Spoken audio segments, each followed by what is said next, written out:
You're listening to BQN. Assimilate the audio.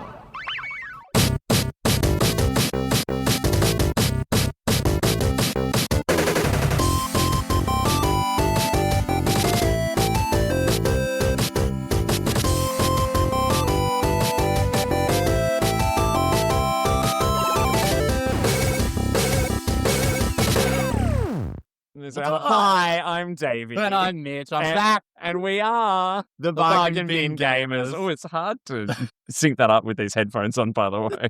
I haven't been wearing headphones for a couple of weeks, but We're trying something new. hey, welcome back.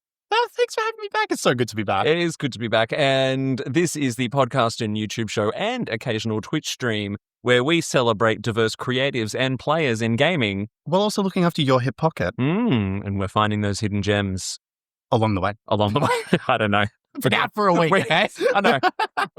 We realized that we need to stop saying our old intro, which was the cheapest and shittest games out there. So that they don't have to play it. So I rude. know. Right before we invite people to talk about the game that they're making. Yeah.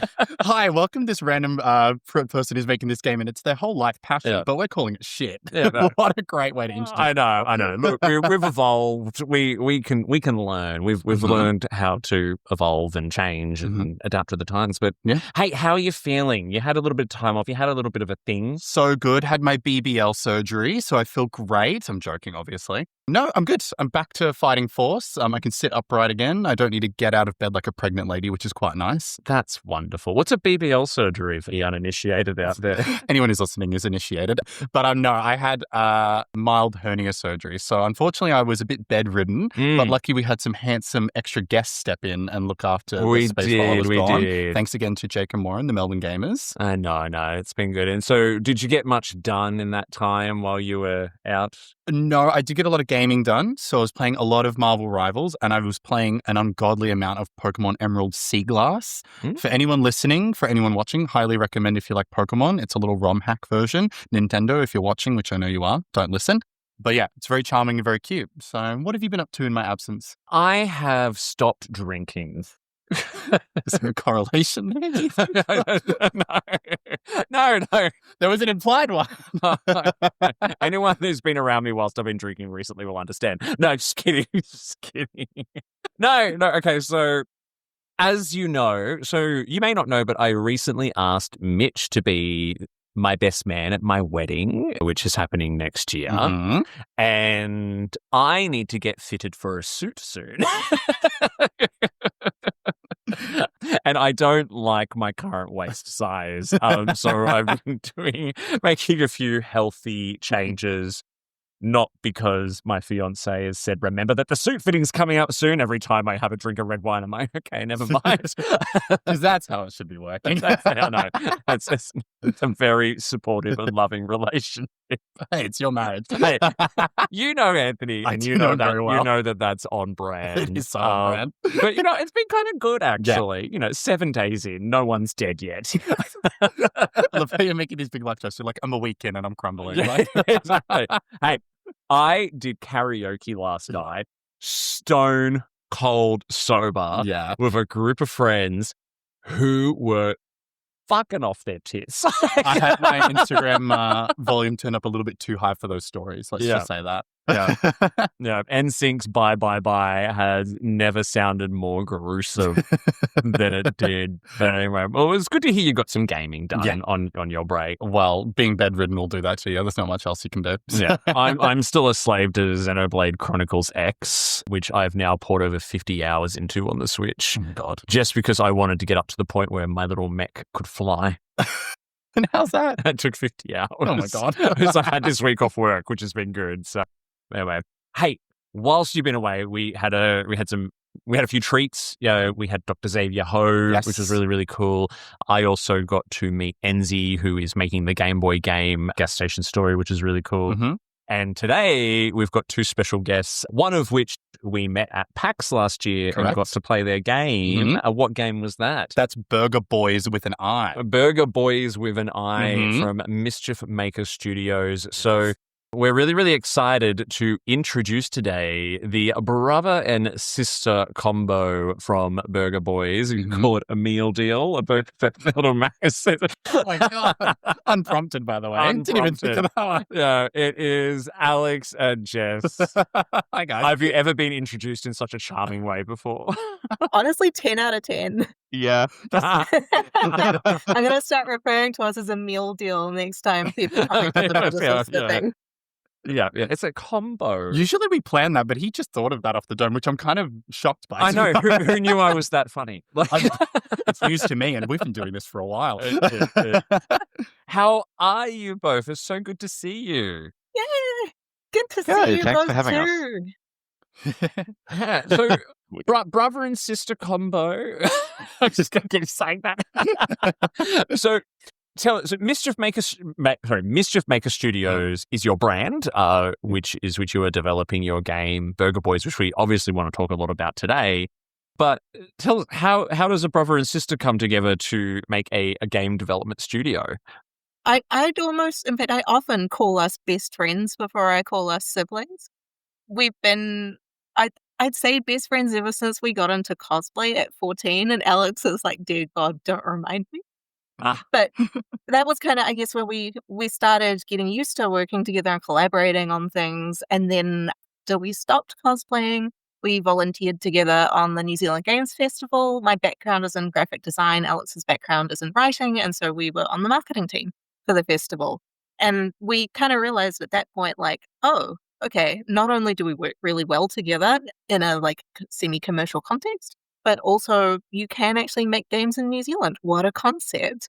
And that was, I think, probably the starting point of it maybe coming together, and the idea just wouldn't go away. So that meant we had to do it. Yeah, I had the idea for this game, Burger Boys, another conference in New Zealand that we'd gone to together, the New Zealand Game Developers Conference, and was just kind of spitballing the idea during one of the lunch breaks. And I guess Jess latched onto it, which is great because I probably would have just said it and then forgotten about it. But yeah, Jess is often the driving force. Fair enough. There's always going to be one. Yeah. So, Alex, the actual title, Mischief Maker Studios, I'm always very interested to hear the stories behind where these names come from. Right. Yeah, Mischief Makers actually comes from, I was doing my own thing, creating D&D homebrew content on the internet. And I wanted to brand myself, so I came up with Mischief Maker because my dog Archie was a Mischief Maker. And so he was the logo for that. And then when we kind of needed to come up with something for this, I sort of said, well, that was Mischief Maker. There's two of us now. What if we were Mischief Makers? And the rest was history. Naturally, And Archie Mischief stayed as the logo this time round too. Yeah. Of course. Yeah, and of course, it's a classic meal deal combo, brother sister Mischief Makers. Look at this branding. Like, I know. it's really all put together. The guy's got legs. Yeah. And Jess, you mentioned something just then that I just quickly wanted to touch on, because I remember Alex saying this when we met at PAX, but making games in New Zealand can happen. Alex was telling us how it's a little bit smaller in New Zealand. How was the process of getting started abroad for us, obviously at home for you, in that scene? We had the idea for Burger Boys, I think in 2019 was when that conversation happened. And part of the reason it had always been on the back burner was just like, how are we going to pay for this and make it happen? Like, I'm a graphic designer, but I'm not an incredible illustrator. I do fine. But, we wanted to be able to bring on an artist, Jackal, and there are all sorts of other costs that come into running a game too. So we kind of put it on hold until Code, a New Zealand government organization, kicked off first in Dunedin and then they went nationwide. And so we applied for a Kickstart grant through them and were very fortunate enough to be successful in that grant application. And that was what helped us to fund the prototype that you guys got to play at PAX. Yeah, that was fantastic. And I remember when we were talking with Alex and Jackal and they were saying like coming over to Melbourne, it introduces it to a slightly larger audience and things like that. Have you noticed a lot of return on investment from going to PAX in Melbourne? Part of the way that we measure the traction. I've been writing a grant application at the moment, so I'm like full into my business jargon. Oh God. But part of the way we measure the traction of the game is looking at the wish list. And PAX Australia was a great boost in wish list for us. It had basically doubled the wish list that we'd had up until that point. And we only announced the game, I think, about 2 weeks before PAX, specifically for PAX. So, it's still baby steps on our wish list journey, but it was a massive help. And it was great feedback as well. There's something really validating about getting to show the game to a bunch of strangers who have no obligation to be nice to you. And getting to hear people say, like, I'm here to try this game because my friend told me I had to try it. They've been talking about it all weekend. Alex, I wanted to ask you, because you did talk to us about it when we met you at PAX, but what is the inspiration behind Burger Bois itself? What made you want to make a burger food truck simulator, if that's even the right genre for it? Yeah, burger food truck simulator. The sort of the main idea behind Burger Bois is that it's a cooking game, but it's not about the act of cooking itself. It's about making food that tastes good. Because I love cooking. Jess does not love cooking. And I really wanted Jess to learn to like cooking. So there was a bit of an ulterior motive on my part to teach her to like cooking and like food through working on this project. But then also just I always wanted cooking games to give me a little bit more. I like Cooking Mama and I guess Cook Serve Delicious, all sorts of things like that. But they don't offer to me what is nice about cooking, which is like almost hedonism. Like cooking's great because you get to make food, and food is great. And I just wanted to lean a little bit more into that. So Burger Bois is very much looking at like why of food. Like, why are we making this food? Because it tastes good, because it's nourishing, because it lifts your mood. All of those sorts of things. It's not about choppy. It's about tasty. Well, what's the quote that I was seeing? Flavor, not labor. Not labor. Great There quote, we by go. the way. Yeah. I was thinking of that, and then when we were playing it, I was like, that's exactly what I get. It's very relaxed. It's very chill. Obviously, you've got a multitude of different kind of character archetypes that you get to serve. Mary Buttermilk is definitely... is that her name, Mary? Mary Buttermilk? Sister Buttermilk. Sister Buttermilk. My apologies. Maybe her first name is Mary. Who knows? What a surprise. But yeah, some very quirky characters. And this was something that I wanted to ask, I guess probably both of you, because I saw it cited as one of your main references. But you had Ace Attorney on there as like a reference to the game, which I love that game. And I saw it while playing the demo. Where did that come from? Was it just in like the character design, or? Yeah, the character design from like both artistically and then just like narratively. Both of us really love the Ace Attorney games. I grew up on the Nintendo DS, really. Like, I just remember spending like nights staying up playing the Ace Attorney games, and one of the things that makes those games so memorable are the characters. Because they're silly, but they're also really interesting. Like, you get, I can never move on from names like Wendy Oldbag. It was something that I saw really thoroughly in your game, is that they're all caricatures of a type of person, and they're all named as such, but it's because they convey that character super well. So like the Sister Mary, oh my God, Sister Buttermilk is a classic. And the fish, Mr. Dividends, incredible name, by the way, the business fish. So I totally saw that running through there. And even in the main characters, Patty and Fry, great names. Keep it short and sharp. So were they inspired by any real people, or were they just like... Yeah, where does that come from? Thought up from? Because they have a lot of... I wouldn't call them character inserts per se, but they definitely are like classic pro tags. Whereas I'm definitely getting kind of some Shaggy energy from Fry. So I was like, where's the inspiration? I was just going to say, Arlo from Stranger Things is another one that we were looking at as an inspiration for Fry. Like, very much that kind of attitude. I don't know that Patty's got any one specific archetype that she's based on. I think there's a little bit of Dipper Gravity Falls in there. Oh, yeah. A little bit of SpongeBob. Yeah, I'd agree with that. Just because it's the best fry cook, even though I think fry is the one that cooks. But It's that like enthusiasm and willing to give it a go, whether or not you actually feel equipped for it. I think that makes Patty like SpongeBob. One of the we call them generic customers, which sounds brutal and like out of context, but one of the generic customer little requests you can get, one of the pre-scripted ones, is for a customer who really wants lots of pickles. That customer is based on one of our best friends, who's also like our go-to playtester for the game.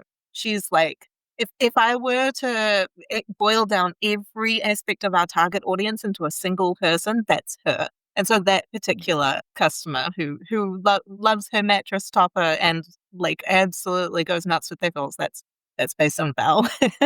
honestly, whoever Val is, a person after my own heart. If I could have a burger with only pickles, I probably would. So. I'm just caught up on loves her mattress top. Oh, yeah.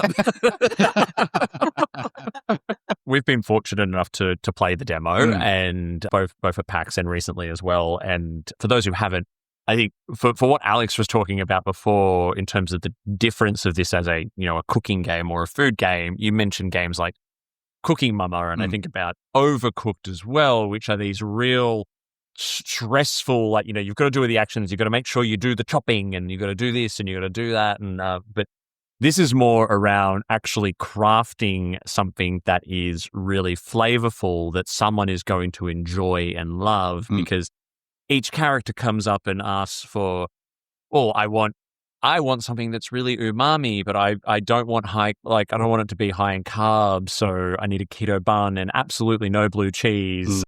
And the joy in it comes, you're absolutely right, from like, you just sit there and I find myself like clicking through all the different ingredients list and studying it. So I'm like, you want to get that 5-star review, and it can be really hard to do as well. Like, there are times in the demo where I thought I crafted the most perfect freaking burger for the customer, and I still got 4 stars. I was like, what? It was everything you asked for.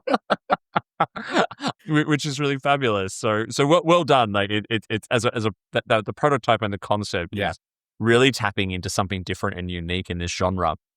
I wanted to touch on the development of the game and what that's been like. So there's 3 of you working on this game, yourselves and Jackal, or is there a bigger team?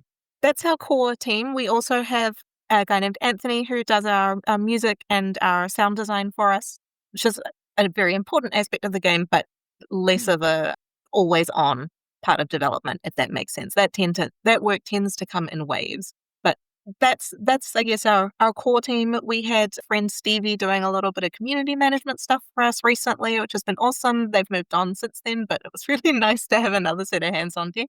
And we've also been and will continue to work with some indie artists as well to create the food porn illustrations that we've been calling food pick illustrations, so we don't get like slammed by the algorithm on Steam.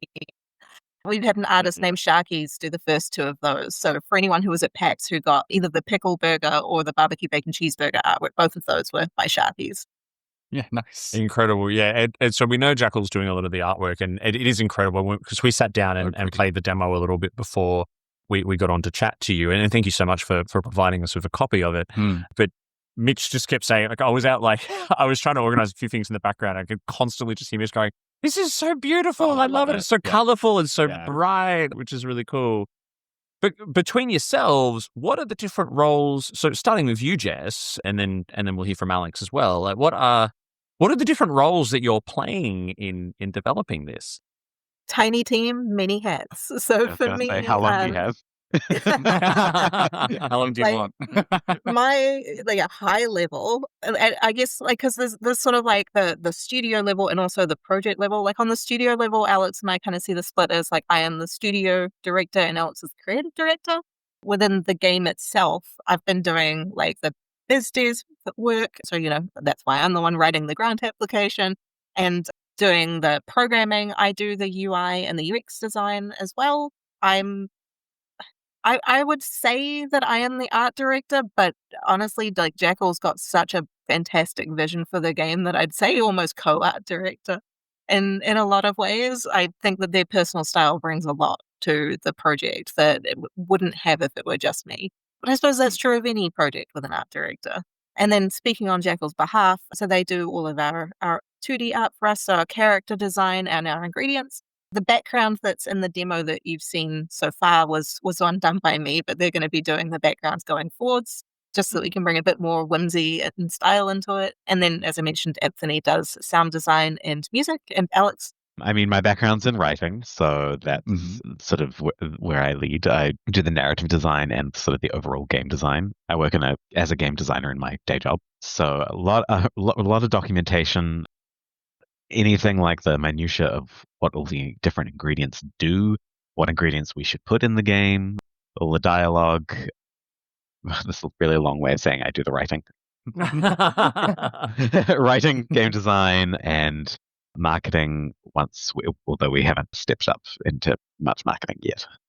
All the dialogue in this, how much effort has to go into making sure that each character says something unique, and is it all just very pre-scripted, or can the dialogue change based on certain ingredients chosen, and how strict is the dialogue versus how kind of flexible it can be based on how someone's playing? It depends on who you're talking to in the game. Certain characters have different approaches. So any of our special characters, so that's like Sister Buttermilk or Finn Dividend, they have some more fixed responses just because they will have unique stories that develop through the game. So we want to kind of craft their reactions and their desires and everything. So you really get to see how their story develops. As for the generic customers, they use, even though I write the dialogue, Jess is probably better to explain it because she programmed it. But it's essentially like a system of chunks. I think we do actually call it the chunk system. Which sounds awful. I was going to say that sounds like an industry-specific term as well, I'm sure. Yeah. Front chunks and back chunks. Yeah, front chunks and back chunks. So different requests are composed of different chunks, and then within chunks there's sections that get swapped in and out. So there's the potential for a lot of variety based on the way those are procedurally filled in without having to write every single line of dialogue uniquely. It was really important for us to make sure that it didn't feel like you were repeating the same request 10,000 times. So even though you might see the same kind of sentence structure pop up, like one that always sticks out to me is if I see another piece of XYZ ingredient, I'll throw up. Anyway, like you might see that come up again, but it's always going to be, this person will throw up over iceberg lettuce, that person will throw up over blue cheese, or what have you. And the more of those chunks that we add to the game as well, the less frequently you're going to see those too. I have to keep reminding myself that, Jess, it's only a prototype. There's so much more to come. Well, touching onto that though as well, I think one of the biggest charms playing the game was the character interactions. Finn Dividends, hilarious character, by the way. First of all, great name. But also running over to just ask for something to drink. So, of course, me being me, I just covered the burger in sauce. And I was like, that would be the solution, yeah? Turns out, no, he wanted even more sauce, which was so funny. I thought he was being sarcastic. Oh, no, I think he was being dead serious. He was like, probably could have used more sauce. And I literally cracked up. So I always find games that are funny the best games. How did it come about writing all these different types of characters? Probably this is better for you, Alex, because I know you're the writer. But how do you make all these individual characters funny and charming, but also obviously probably the best part of the game is meeting all of them and having those funny interactions. How do you even come up with that kind of stuff? There's an element of just trying to think of what's the worst possible thing that could happen and then going with that. So someone coming up to a burger place and asking for a drink when they don't sell drinks, they only sell burgers. Yeah. And thereby prompting the player to create the wettest burger possible. It's just really funny to us. I've also just always been huge. I always say the most important thing in any piece of media is whimsy. And I stand by that. Even in the most serious media you can think of, I don't know, Game of Thrones. I feel like the moments that make worlds feel alive are the moments that make you laugh. And so I always want to lead with comedy because I think that's how we connect with people and each other. And Alex, I had a question to ask you because I was reminded when we were watching the interview, you used to work in hospitality. Is any of this based off any interactions you've ever had? I know you used to be a barista, so it's a bit different from being a burger person, but I've worked in a million hospitality jobs and I was watching some of them and I was like, I know these people. I've met these people before. So like the hipster, where they were like, this is so cool and trendy. I get to build my own burger. Wow. I'm meeting all my friends. So was any of that like influenced by like any real life experiences? Yeah, a lot of it. A writer always writes what they know. We've got, I think, 6 different customer types at the moment for the generic customers. One of them is, I think, officially called the bougie customer. Mm-hmm. When we were originally coming up with the types, this customer was called the Takapuna customer. Takapuna is a suburb in Auckland where I was a barista. And it's it's very posh, I suppose. As in every Monday I would have the exact same group of wealthy yoga moms who would come in, order very specific latte in a glass, skinny latte in a glass, extra hot. Like 6 of them all at one time. And, they're lovely people. But when you're just in this one role, you only interact with them in this one way. So that's the only way you see them. And you notice patterns when that's the one way that you interact with people in an area. You notice the pattern. Oh, that story went exactly the way I thought. Yeah, I was going to say. I've had the same, I've worked in many places. You have those same people where they want, a half strength latte made of certain milk, or sometimes you'll get oldies that want their coffee extra, extra hot. I've had them where they send it back because it's not hot enough. So I've just put boiling water in the mug and sat it there for a couple of minutes to make it seem hotter. And then I make the coffee. So yeah, you're right. You're right what you know. So that does make sense. And coming back to the development process again as well, in how this is all coming together, because you've got Alex now crafting some very interesting dialogue and stories and characters based on your unique experience working in hospo. And then, Jess, what you're doing with the programming and the marketing, and Jackal with the artwork. But you're all geographically dispersed, which is not that unusual, I guess, in 2025 for a working team working on a technical project. So, Jess, you're in Auckland. Alex, you've said you've now moved here to Melbourne in Australia, and I'm guessing Jackal is either in Auckland or somewhere else in New Zealand. Jackal, how are you Auckland, finding? yeah. What are the pros and cons of working on this? This passion project of yours, this indie game, with you all being separated? I don't know that the geographic separation has been as much of a challenge as I thought it might have been. I think everybody got quite used to remote working in the lockdowns. And Alex works a hybrid office model. The office that I was working in my last full-time role was a remote job as well. And now I'm contracting while I also work on this. So, and Jackal, again, has also had a lot of practice with remote. Jackal will sometimes come to my place and we'll do like a work together day. So, like they'll set up shop on the little table you see behind me, and we'll just kind of ignore each other while we work and occasionally ask questions, which is nice. I think that's part of why you like getting to work hybrid in your day job, Alex, too. Getting to check in with other people. And sorry, not to throw you for a loop. You've mentioned it before. Sorry, it's me coming out of nowhere. The less time I can spend in the office, here I am. Okay, that's true. Which is nothing about any specific office. I love to be comfortable. Yeah, I mean that's Yeah, why of I don't course. know that I could go back to working an office job now, if I'm completely honest. I really love my space. I love my cats wherever they've gone, and getting to work with them, like having one of them sitting next to me at any given moment while I'm programming is always a lovely way to spend my day. But this must feel a little bit like a second job at times. So I guess an extension of that question is not so much what's the challenge of being geographically dispersed, but what's the challenge of trying to put time into this when it sounds like everyone has a day job? That is the challenge. Yeah, you've just articulated it. Yeah.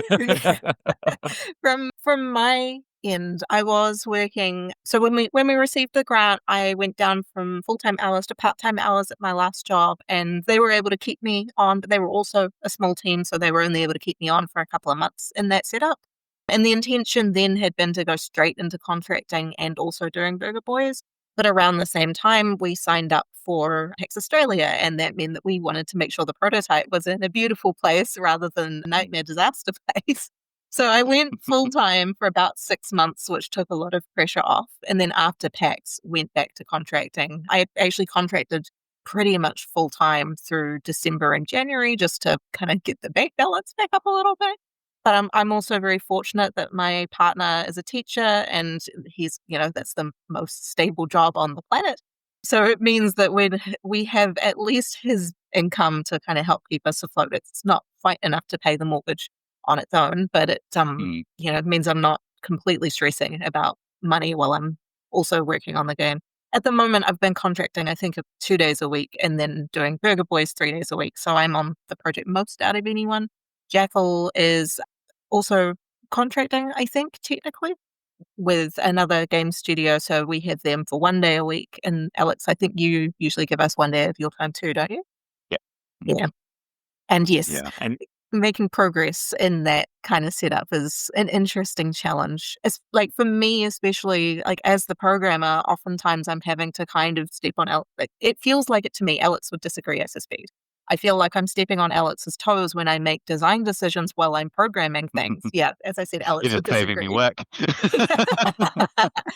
But it very much becomes that kind of thing of like if I'm doing production schedule work, I'm looking at like, okay, well, this thing has to happen before this thing can happen, which means that I need Alex to do these narrative descriptions here so Jackal can start working on them here and I can put them into the game here. And it does become a lot of Tetris in that regard. Yeah. I bet, yeah. And how well planned is that? Is this, because we've spoken to people, indie developers who have taken everywhere from 2 to 10 years, 10 years being the most extreme case we've heard, from prototype to getting the game released. How are you sort of pacing that? I mean, you've touched on it a little bit there, but do you have kind of that strict plan around how much time you will all put into it? Or is it just like, hey, everyone, we've got our day jobs, it's best efforts, right? Do what you can when you can. How do you kind of keep yourselves on track? A lot of spreadsheets. That's the short answer. I guess that's part of my, I called it biz dev. Technically, that would be a producer role instead.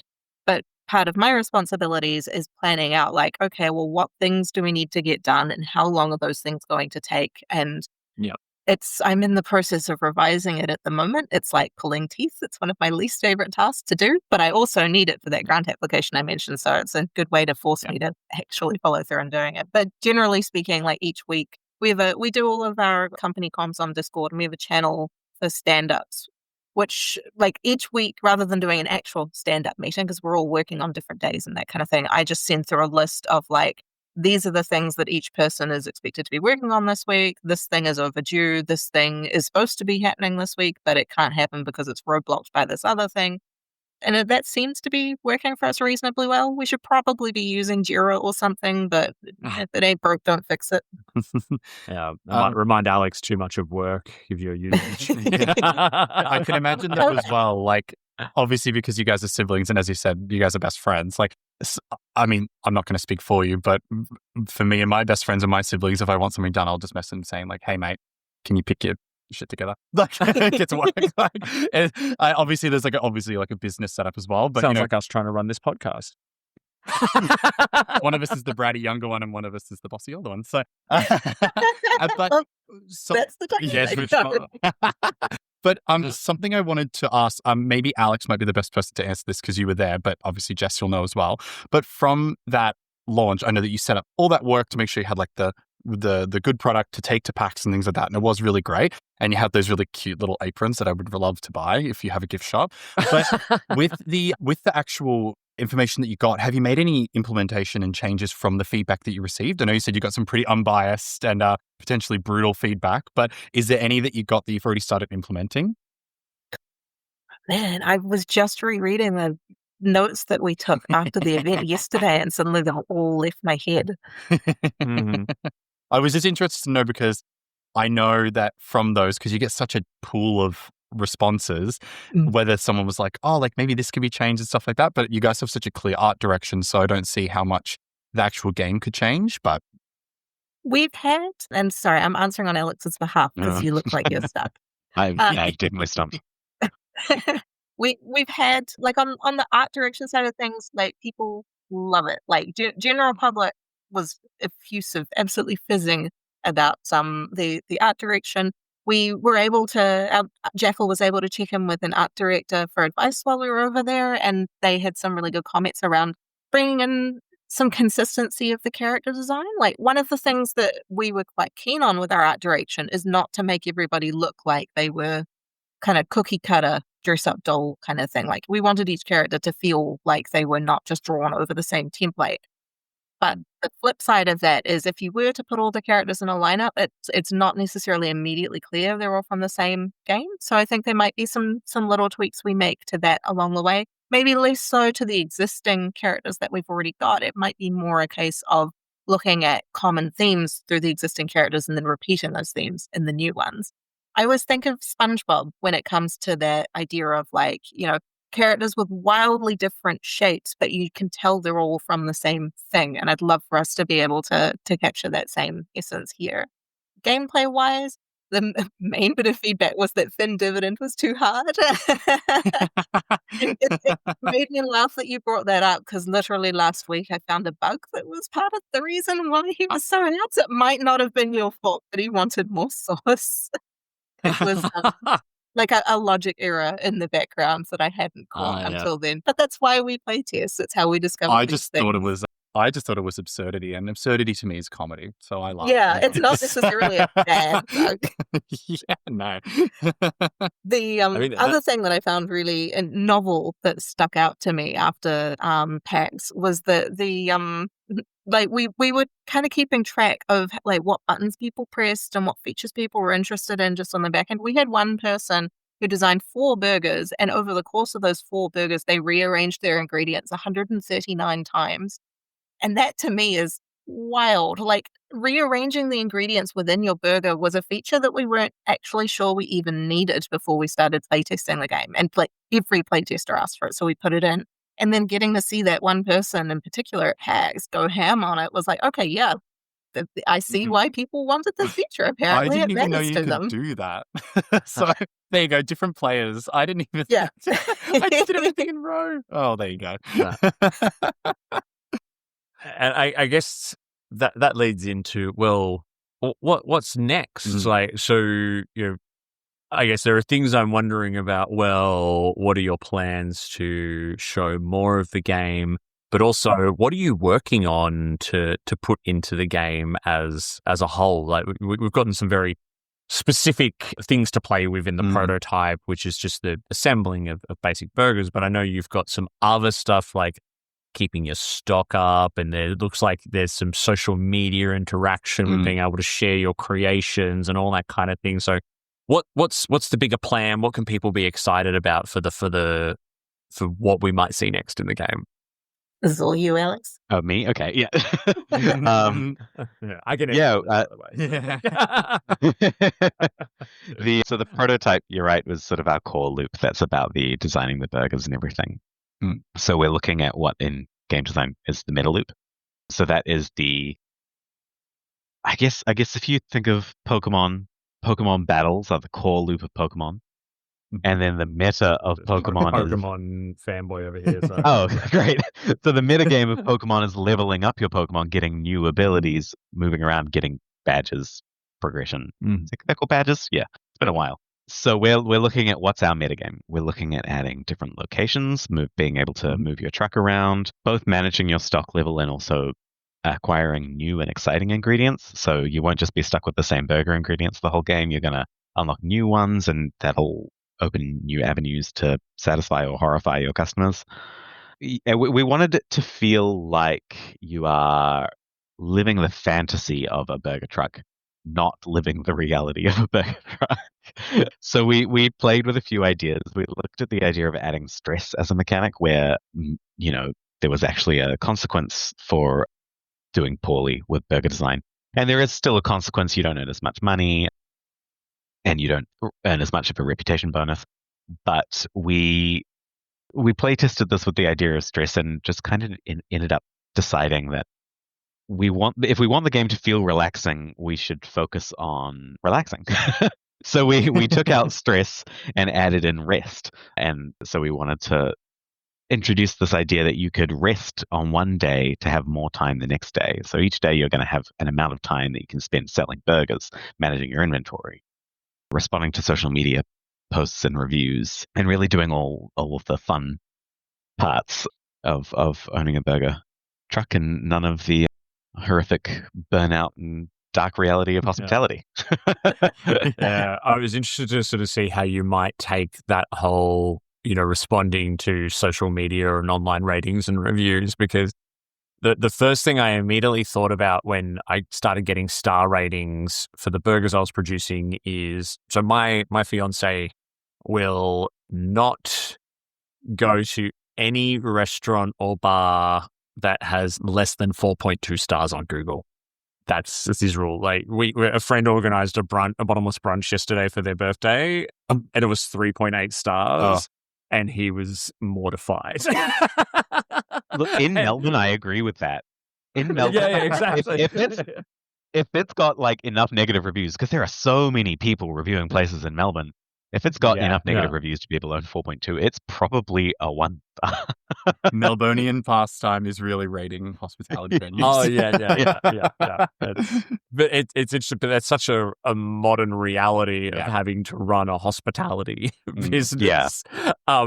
But it'd be interesting to see how you would balance that. And obviously, you're still working through that whole. Do you want this to be a cozy game versus do you also want some of the bad and the anxiety that comes with running a food truck as well? Yeah. I think we want to offset all of that negative where we can with the absurdity and the humor. I think at the moment, responding to reviews is very much just a prototype feature, but you've got the option to say someone complains that they asked for, this is a duck example, so they asked for a vegan burger and you didn't give them a vegan burger. You could reply with a cheese emoji.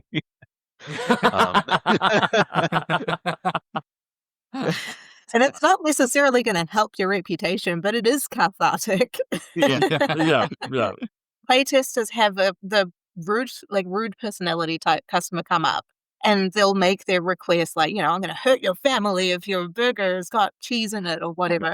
And they've gone, okay, well, if you're going to be rude, I'm going to be rude right back, and deliberately make a burger they'll hate and take the 1-star rating because they're like, yeah, screw you. That's what you get for being an asshole. That's my golden rule is like, no matter how much I'm not enjoying the service and all that, I'm always very measured, especially before my food has arrived. I'm always so like, don't be rude to the people preparing your food. Well, an unfortunate reality of that is some people have worked in hospitality and service and some have not, and you can use it. I have never been nicer to anyone in my life than I have been to wait staff. I don't know why. I think it's just because I've been it for so long. So now every time I go to a place, I'm like, thank you so much, by the way. And they've just brought over a menu. I'm like, thank you. Please. That was me yesterday at the bottomless brunch as the only sober one. As everyone was really hitting the pipers, and literally, like every time, like the waiter came over, I was just like, "Thank you, you're being very accommodating, and I very much appreciate the job that you're doing. Remember, I'm not drunk, and I'm a very polite, friendly customer. So whatever bad things you want to do to the food, do it to theirs." But you guys made a good point there, though, where at the start of the conversation, Alex, you were talking about how the game's supposed to be kind of balancing like the whimsy of running it. So having those cathartic moments where you can kind of clap back at customers and kind of be a bit sassy and things like that, that is obviously like a really cute gaming quirk. And so for all of our listeners and all of our viewers and things like that, what should we expect on the horizon? Is there any kind of specific dates that we could keep an eye out for? Or should we just be sending everyone to wish list? Everyone wish list. Do it now, please. Yeah. Please. It helps us heaps when you do. We don't have an exact date set in stone for the demo yet. We want to make sure everything's in a really good place before we put that out. Before we do the demo, we'll be doing some playtests with people on our mailing list. So if you would like to be one of the first people to playtest it, jump onto our mailing list and sign up there. Hoping for later this year for a demo, though. And we'll go see how things go from there. Aiming for release sometime next year as well. Amazing. It could be And how famous last words. Game development often ends up changing. So take that with a grain of salt. Food pun. But that's the plan at the moment anyway. Yeah, Yeah, definitely. yeah. And how can people follow your journey and support the game apart from wishlisting it? But still wishlist. But still definitely do wishlist before you do anything else. Please follow us on Blue Sky is where we're most active. We're mischiefmakers.studio there, and I think we're mischiefmakers.studio on Instagram as well. We have an X account, but we don't really use it that much. It's kind of more of a broadcast only kind of space. But that's Mischief M Studio because they have a character count on their usernames, which drives me slightly batty. And otherwise, we have a TikTok account we started experimenting with as well. And joining our mailing list. That's the best way to keep in touch with us. We don't spam you, I promise. We do like a once a month update on what we've been up to or like something interesting about the game. And we try to keep it relatively casual. And yeah, we both have worked in marketing and our previous jobs and both have very little patience for like the send you an email every single day, oh God, kind of marketing. So we try to act like humans in our marketing material. Yeah. That's refreshing. Yeah. But you've also got I think you've been posting your like developer logs or developer blogs and all that kind of stuff, which I as we've been exploring the indie development scene more and more, that's the stuff that I find really, really fascinating. So please, like lots of those because those are really, really cool. Because it's also a little bit about on the mailing list. So I'm glad that they're going down well. Which I've subscribed to, by the way. So. Thank you. Well, that is super exciting. Yeah. So I think for everyone out there, we've got links to your socials and where you can wishlist the game and all that in the episode description. So get along and check it out. I'm sure there'll be a demo soon. Alex and Jess, thank you so much for your time. It's been so fun to talk to you. Thank you. Thanks so much for having us. Yes.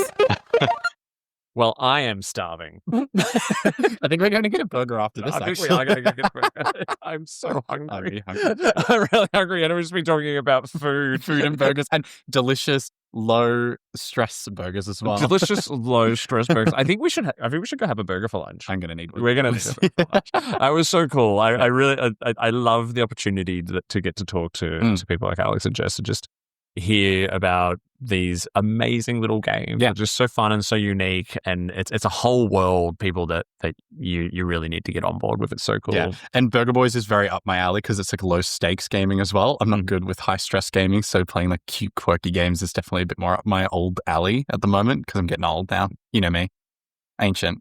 I'm not entertaining this. Like, what do you expect from me when you say shit like that, honestly? Say nice things. I want a hernia operation and he thinks he's falling into pieces. People get them all the time. All right? Okay, it's like getting your tonsils out. No one cares. It's good to be back. It's good to be back. We've got lots to look forward to coming up on the pod, but one thing I do want to mention, which is really, really exciting, was the launch of the Bargain Bin Gamers Discord server. Previously, we have directed listeners and viewers to the BQN Network Discord server, which is fabulous, and you should absolutely check it out. But the BQN is where I got my start in podcasting, and it's very grounded in Star Trek and science fiction, which we've been developing a very specific audience for, around this show. So we started a Bargain Bin Gamers Discord server, which we'll pop a link in the episode description for, where we've had a lot of our players, but also a lot of the creatives that we've been talking to actually in there and talking about their games and sharing ideas and collaborating and all that kind of cool stuff, and just talking about what they're playing at the moment. And so, and a lot of the creatives who are coming up as well, including we've got Dr. Xavier Ho in there from Monash University. We've got Max is in there from Nocturnals and a whole bunch of others. So got me. Yeah. And me. Oh, and him. Not a game developer. Yeah. I've also been, doing what this show originally was about, which is about finding bargains in gaming. I've been posting a lot of the content from the weekly Bargain Watch list in there too. Yep. You can also check out more over on our website as well, Bargain Bin Gaymers, GAYMER.com. So, hey, that's it. I need a burger. So I've been Mitch. And I have been Davey. And We we've are been the Bargain Bin Gamers. The microphone looks like a penis. It really does.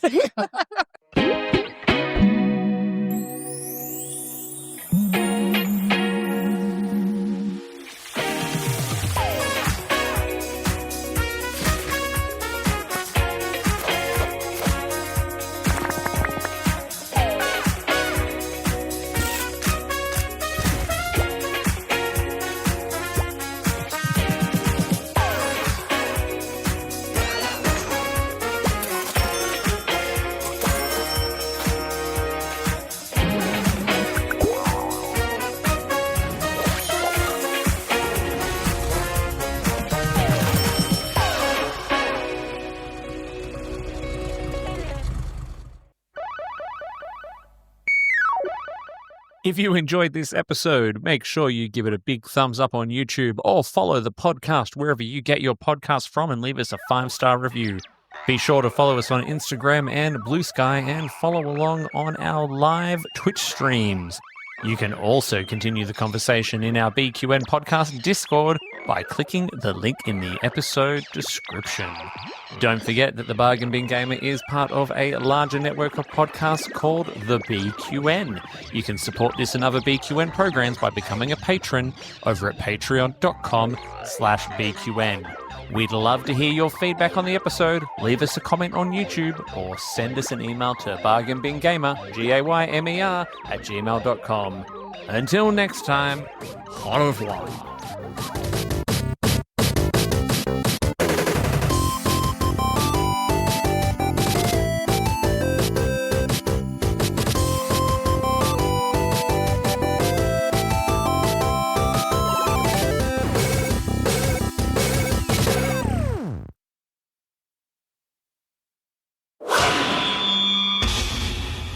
Double T Media.